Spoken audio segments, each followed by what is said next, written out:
말씀은 누가복음 23장 26절에서 43절입니다. 누가복음 23장 26절에서 43절까지 말씀 번갈아 가면서 읽습니다. 제가 먼저 읽겠습니다.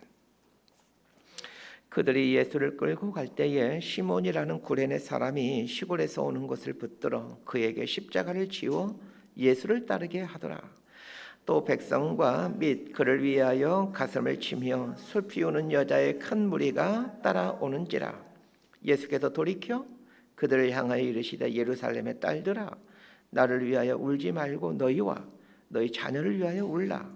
보라, 날이 이르면 사람이 말하기를 잉태하지 못하는 이와 해산하지 못한 배와 먹이지 못한 젖이 복이 있다 하리라. 그때 사람이 산들을 대하여 우리 위에 무너지라 하며 작은 산들을 대하여 우리를 덮으라 하리라. 푸른 나무에도 이같이 하거든 마른 나무에는 어떻게 되리요 하시니라. 또 다른 도행학자도 사형을 받게 되어 예수와 함께 끌려가니라. 해골이라 하는 곳에 이르러 거기서 예수를 십자가에 못 박고, 도행학자도 그렇게 하니 하나는 우편에 하나는 좌편에 있더라. 이에 예수께서 이르시되 아버지, 저들을 사하여 주옵소서, 자기들이 하는 것을 알지 못함이니이다 하시더라. 그들이 그의 옷을 나누어 제비 뽑을세. 백성은 서서 구경하는데 관리들은 비웃어 이르되 저가 남을 구원하였으니 만일 하나님이 택하신 자 그리스도이면 자신도 구원할지어다 하고, 군인들도 희롱하면서 나와 신포도주를 주며 이르되 내가 만일 유대인의 왕이면 내가 너를 구원하라 하더라. 그의 위에 이는 유대인의 왕이라 쓴 패가 있더라.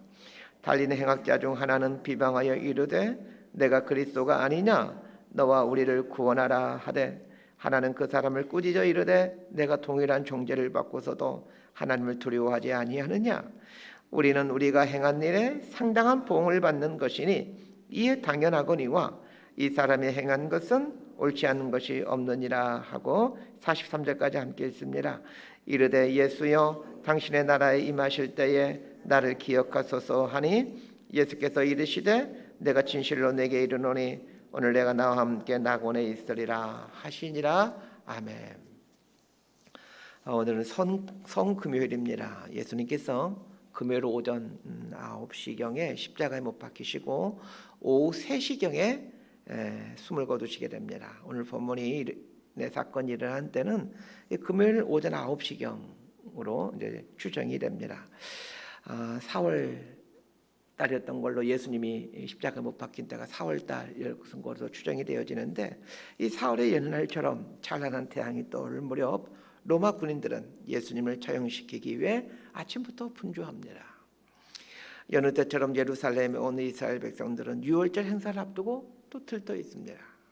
유월절 아침에 잠에서 깨어난 아이들은 눈을 비비며 그 유월절 양을 잡는 광경을 구경할 수 있다는 생각에, 또 예루살렘에 모여든 그 수백 마리 인파들을 구경할 생각에 아이들은 흥분하는 그런 날입니다. 이스라엘의 가장 큰 명절이죠. 그런데 그날따라 예루살렘 성안이 너무 소란스럽습니다. 유월절에서 그러겠거니 하지만 평상시와는 다른 이상한 기운이 감돌고 있습니다. 자, 오늘 본문 26절과 27절 말씀 함께 읽습니다. 시작. 그들이 예수를 끌고 갈 때에 시몬이라는 구레네 사람이 시골에서 오는 것을 붙들어 그에게 십자가를 지워 예수를 따르게 하더라. 또 백성과 및 그를 위하여 가슴을 치며 슬 피우는 여자의 큰 무리가 따라오는지라. 로마 군인들은 예수님에게 십자가를 지워서 골고다로 가게 합니다. 겟세마네 동산에서 땀이 핏방울이 되도록 기도하신 후 밤새워 대제사장 집에서 신문을 당하고, 또 아침에는 빌라도에게 신문을 당하고, 그리고 십자가를 지게 되는데, 또 십자가를 지기 전에 로마 군인들에게 채찍을 맞았기에 십자가를 메고 가는 중에 예수님은 자꾸 쓰러지십니다. 그래서 로마 군인은 구경꾼 중에 한 사람인 구레네 사람 시몬에게 예수님의 십자가를 대신 지고 가게 합니다. 예수님을 로마 군인들에 의해 채찍을 맞으며 이제 끌려가고 있습니다. 이때 수많은 사람들이 예수님의 뒤를 또 따라가고 있죠. 자, 그런데 이들 모두가 예수님을 비롯해서 함께 사형을 당하는 사람들, 또 구레네 시몬, 로마 군인들, 또 예수님을 뒤따르는 이 모든 사람들이 가고 있는 그 목적지는 어디입니까? 우리 33절 말씀 함께 읽도록 하겠습니다. 33절입니다. 시작. 해골이라는 곳에 이르러 거기서 예수를 십자가에 못 박고 두 행악자도 그렇게 하니 하나는 우편에 하나는 좌편에 있더라. 예수님 그리고 로마 군인 그리고 뒤따르고 있는 수많은 사람들의 최종 목적지는 해골이라고 불려지는 이 골고다 언덕입니다. 모두가 해골을 향해 가고 있는데 어떤 사람은 끌고 가는 사람으로, 어떤 사람은 끌려가는 사람으로, 또 어떤 사람은 자기 발로 스스로 가는 사람들로 등장하고 있습니다. 이 광경을 한번 잘 묵상해 보시길 바랍니다. 모양은 다르지만 이들이 가는 곳은 모두 해골이라고 일컬어지는 곳입니다. 해골은 모든 인생들의 종착지입니다. 어떤 사람은 다른 일을 끌고 가는 사람으로, 어떤 사람은 누군가에 의해 끌려가는 사람으로, 그리고 어떤 사람은 자기 스스로 이 해골인 골고다를 향해 가고 있습니다. 2000년 전 예수님이 죽으시던 그날 그 골고다를 향해 가고 있던 사람들의 모습은 이 땅에 살아간, 그리고 이 땅에 살아갈 모든 사람들의 자화상입니다. 우리 인생의 종착지가 해골이라는 것을 알고 오늘 맞이하는 사람은 지혜로운 사람입니다. 사실 오늘 또 우리는 이 하루를 살아가고 있는데 어디를 향해 가고 있습니까? 해골을 향해 가고 있지 않습니까? 점점 해골을 향해 오늘도 한 걸음 하루만큼 거리를 우리는 또 해골을 향해 가고 있는 셈입니다. 그리스도인이 되었다라는 것은 자신의 인생 종착지가 해골임을 알아 해골이 될 육체를 선한 도구로 사용해가는 사람입니다. 머지않아 으스러지고 사라질 육체를 하나님의 영광을 위해 내어드리는 사람이 그리스도인입니다. 예수님이 십자가를 지고 골고다 언덕으로 가십니다. 십자가를 지고 가는 예수님이 자꾸 쓰러지자 로마 군인은 군중 속에 있었던 한 사람을 붙잡아 예수님 대신 십자가를 지게 합니다. 예수님의 십자가를 대신 지고 간 사람이 시몬이라는 사람입니다. 자, 이 시몬이라는 사람에 대해서 한번 생각해 보십시다. 흥미롭게도 예수님의 십자가를 대신 지고 간 사람의 이름은 수리자인 베드로의 이름과 똑같은 시몬입니다. 참 우연치고는 너무 기가 막힌 우연 아닙니까? 제자들을 대표하는 시몬 베드로와 똑같은 이름을 가진 사람이 예수님의 십자가를 대신 지고 가게 됩니다. 베드로는 예수님의 수제자로 예수님과 늘 같이 다니던 사람입니다. 내가 죽을지언정 주와 함께 있겠나이다라고 고백하던 시몬 베드로가 사실은 예수님의 십자가를 대신 지고 가야 되는 게 맞지 않겠습니까? 그런데 정작 있어야 될 시몬 베드로는 그곳에 있지 않습니다. 그리고는 전혀 생소한 너무나도 엉뚱한 구레네 사람 시몬이 예수님의 십자가를 대신 지고 갑니다. 그러면 제자인 시몬 베드로는 도대체 어디에 있는 것입니까? 예수님께서 행하신 오병의 기적의 현장에 있었던 그 베드로, 예수님께서 죽은 사람을 살릴 때 그 현장에 꼭 있었던 그 베드로, 예수님께서 중풍병자 수많은 환자를 고치실 때 그래 수많은 사람들이 환호하고 열광하던 그때면 어김없이 그곳에 있었던 그 시몬 베드로, 변화산에서 예수님께서 영광스러운 모습을 변하시고는 모세와 엘리야와 대화하실 때 그 영광스러운 장소에 있었던 그 시몬 베드로, 그런 시몬 베드로인데 예수님께서 십자가를 지실 때 그는 과연 어디에 있는 것입니까? 예수님이 계시는 곳이라면 늘 있었던 베드로지만 유독 십자가를 지실 때만 그곳에 있지 않는 베드로를 보면서 혹 나의 모습이 이런 모습은 아닌지 돌아보게 됩니다. 영광스러운 자리에는 기꺼이 함께하지만 수치스럽고 힘든 자리에는 자리를 회피하는 시몬 베드로의 모습이 오늘 우리 시대 그리스도인들의 모습은 아닙니까?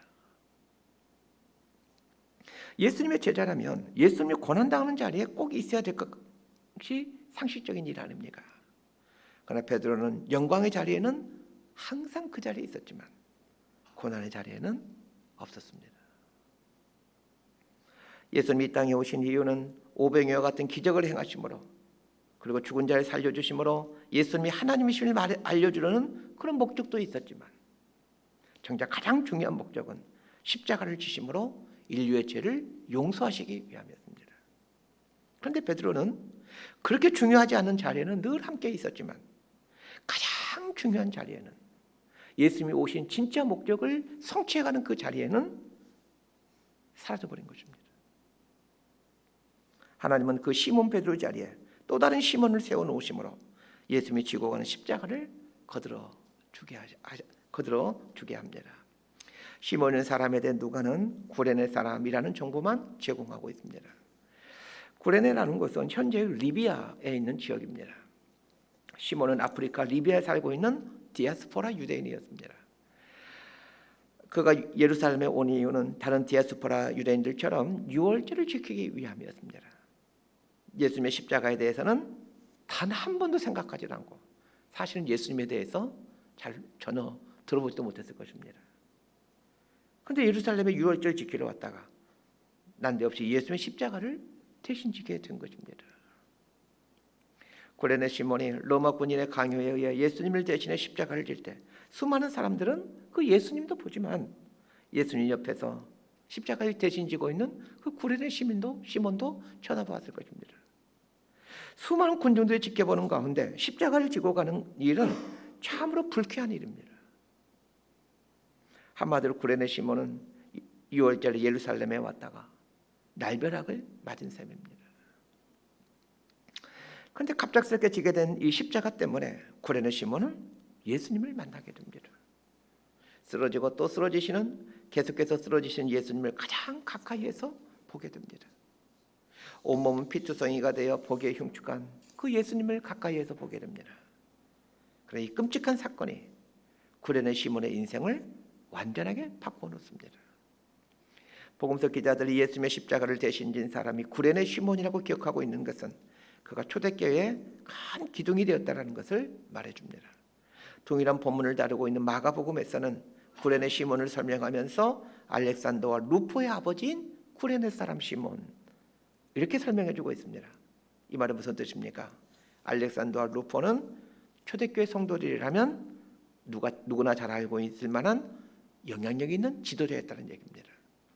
바울은 로마서에서 이 구레네 시몬의 가족을 언급하고 있습니다. 로마서 16장 13절에 보면 바울이 이렇게 이야기를 합니다. 주 안에서 택하심을 입은 루포와 그의 어머니에게 문안하라. 그의 어머니는 곧 내 어머니니라. 바울은 로마서를 쓰면서 루포의 이름과 그의 어머니를 언급하고 있습니다. 구레네 시몬의 둘째 아들로 추정되는 그 루포, 그리고 구레네 시몬의 아내는 로마 교회 중추적인 인물이 됩니다. 심지어는 구레네 시몬의 아내를 가리켜 바울은 내 어머니이다 라고 말을 합니다. 바울에게는 수많은 동역자들이 있었습니다. 그중에 딱 두 사람에 대해서만 바울은 가족관계의 호칭을 사용하고 있습니다.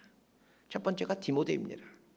디모데에 대해서는 내가 복음 안에서 낳은 내 아들이다 이렇게 표현합니다.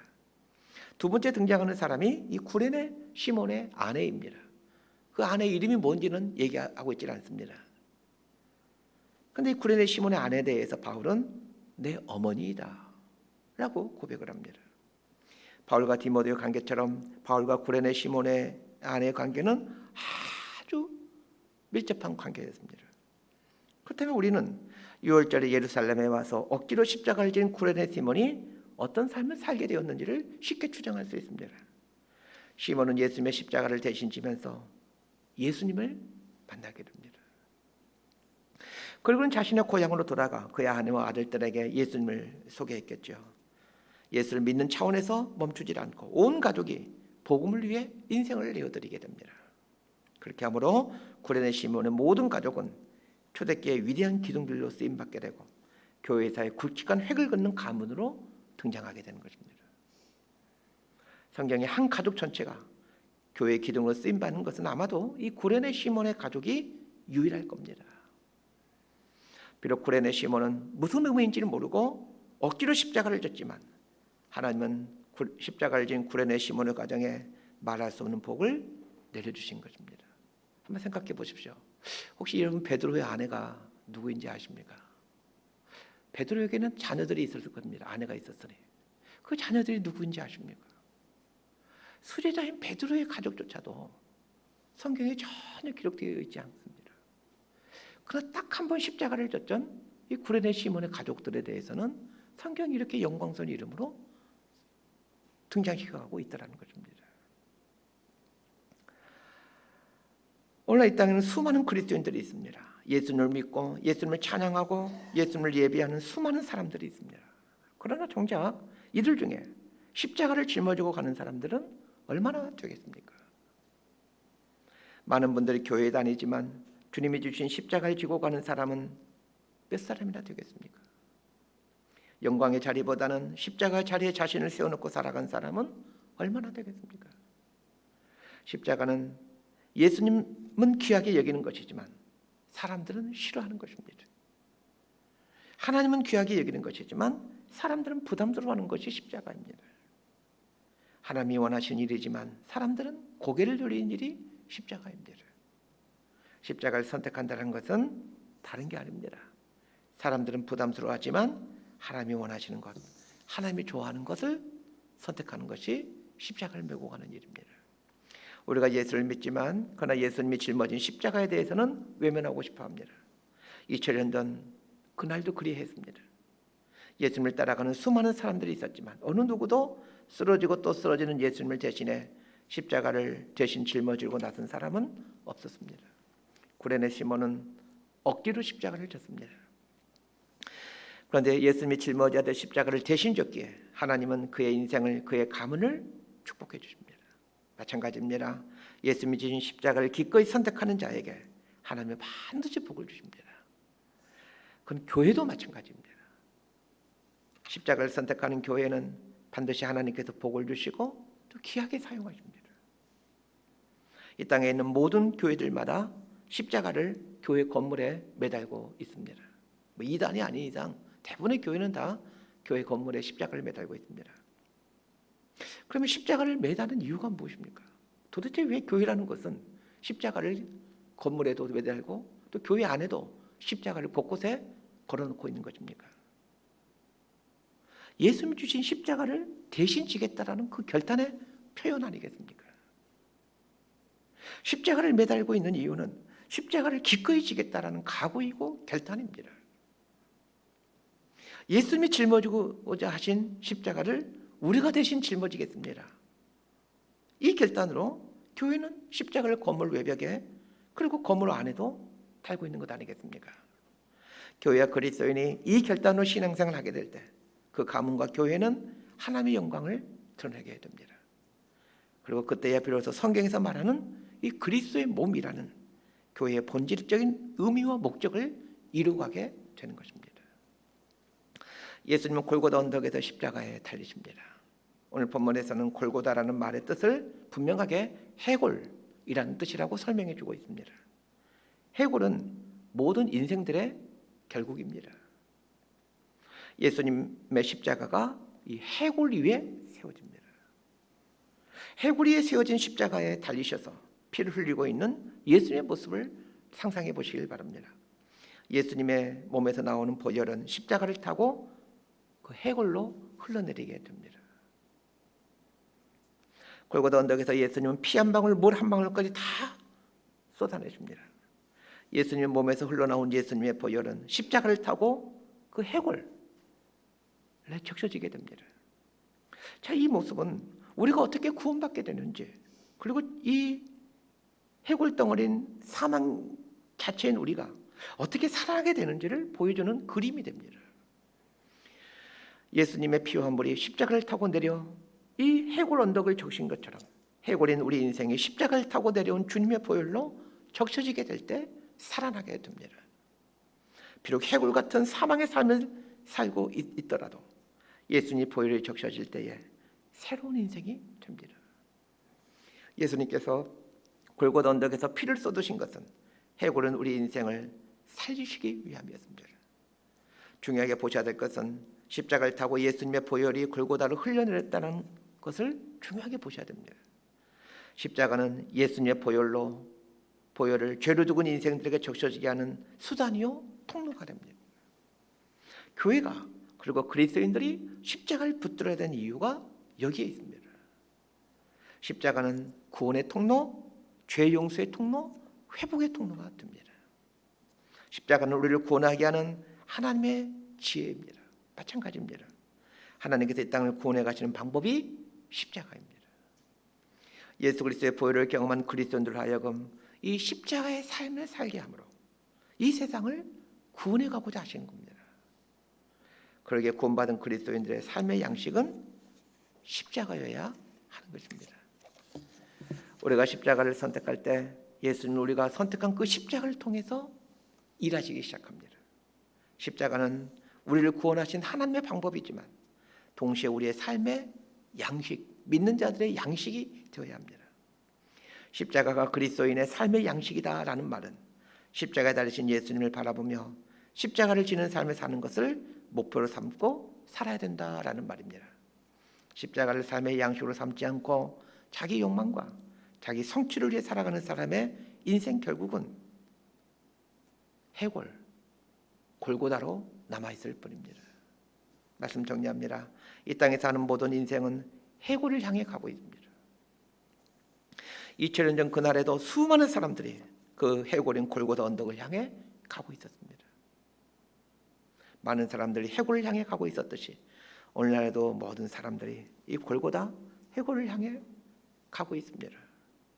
구레네 시몬도 해골을 향해 가는 여느 사람처럼 그렇게 아무 생각 없이 해골을 향해 가고 있었습니다. 그러나 뜻하지 않게 예수님의 십자가를 대신 지게 되었습니다. 그런데 짊어지지 않아도 되는 십자가를 대신 지고 골고다를 향해 가던 구레네 시몬에게 하나님은 측량할 수 없는 은총을 베풀어 주십니다. 그런 면에서 십자가는 복입니다. 십자가를 진다는 것은 복입니다. 왜냐하면 하나님의 시선이 그 십자가에 머물러 계시기 때문에 그렇습니다.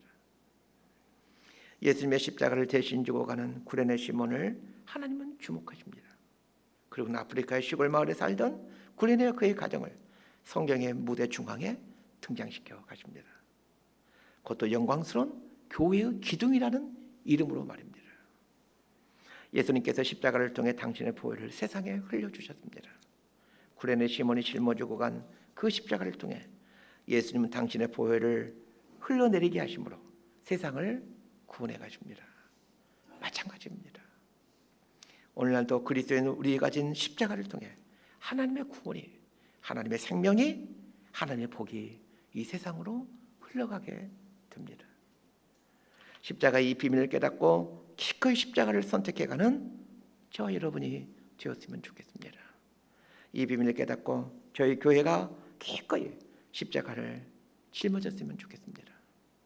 그래야 십자가를 짊어진 구레네 시몬의 인생이 어떤 복을 받았는지 성경과 교회 역사가 말해주듯이 저와 여러분이 그리고 우리 교회가 하나님으로부터 어떤 복을 받게 되는지를 세상에 알려주는 표본이 되어갔으면 좋겠습니다. 이렇게 살아가는 저와 여러분의 삶이 되기를 진심으로 소망하고 축복합니다. 기도하겠습니다. 하나님, 우리는 모두 해골을 향해 가고 있습니다. 사그러지고 부패해버릴 먼지가 되어버릴 해골을 향해 가고 있습니다. 자, 이 사실을 깨닫고 십자가를 지는데 우리의 썩어 없어질 육체와 인생을 내어드리는 지혜로운 인생들이 되게 하여 주옵소서. 하나님께서 십자가를 통해 예수님의 보혈을 세상에 흘려보내어 주었듯이 오늘날도 하늘의 은혜와 생명과 복과 은총을 흘러보내줄 통로가 될 그 십자가를 찾고 있다는 것을 우리가 깊이 깨닫고 우리 인생이 기꺼이 이 통로가 되는 십자가를 선택하는 믿음의 사람이 될 수 있도록 은혜를 내려 주옵소서. 예수님 이름으로 기도드리옵나이다. 아멘.